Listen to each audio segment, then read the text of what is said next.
my lunch. My doctor recently suggested that I start a detox, so I brought the healthiest organic food I could find. Chemical-free fruits and vegetables.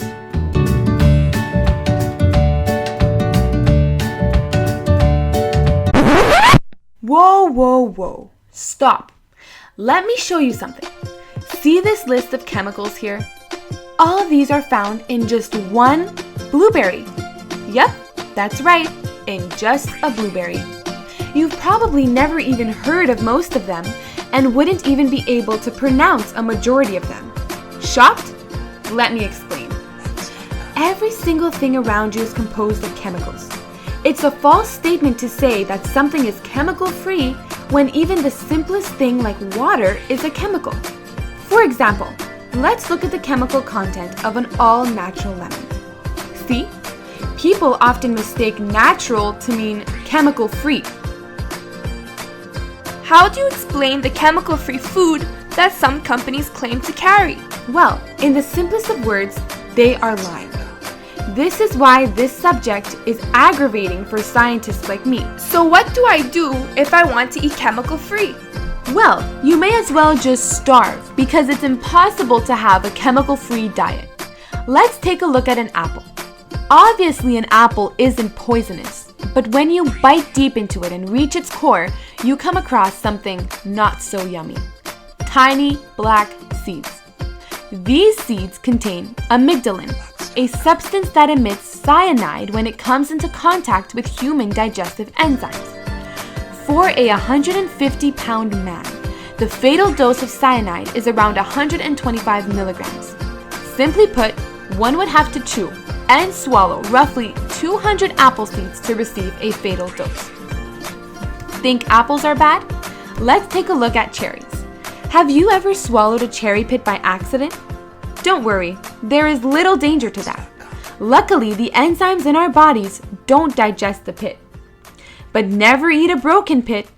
A single cherry pit yields around 0.17 grams of lethal cyanide per gram of seed. Depending on the dimensions of the seed, ingesting as little as 1 or 2 freshly cut pits can lead to death. So now you know, even natural fruit that you eat every day can be poisonous. It doesn't have to be a man-made ingredient. Let's compare the lemon we spoke about earlier to the artificial ingredient aspartame. Even though a lemon is natural and aspartame is an artificial sweetener, they are both safe at 1,000 milligrams, whereas apple seeds would have killed you at that dose. So you see, you can't compare natural versus synthetic. In other words, depending on the quantity ingested, natural and synthetic chemicals may not always be harmful. Of course, you've eaten a peach before. But how about an all-natural peach that hasn't been genetically modified? I don't think so, considering that you would have had to live in 4000 BC. Unfortunately, everything that we eat has been genetically modified over time. Back in the day, peaches were roughly 25 millimeters wide, tasted earthly and sour, and only 3 varieties were in existence. Nowadays, peaches are roughly 100 millimeters wide, taste sweet, refreshing, and juicy, and over 200 varieties exist.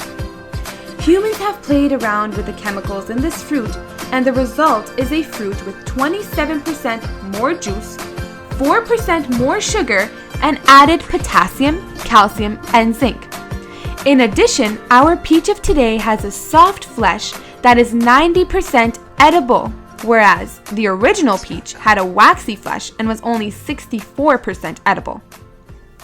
Let's take our 2015 peach and list its ingredients. Compare this list to that of a peppermint candy, and which looks more chemical-free.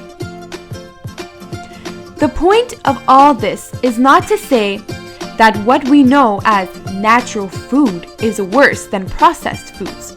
The truth is, any food can be broken down to look like a big list of complex chemicals, and a little knowledge and understanding can make you view life in a different way. So next time you hear someone say, if you can't pronounce it, don't eat it, you can explain to them that it doesn't work that way.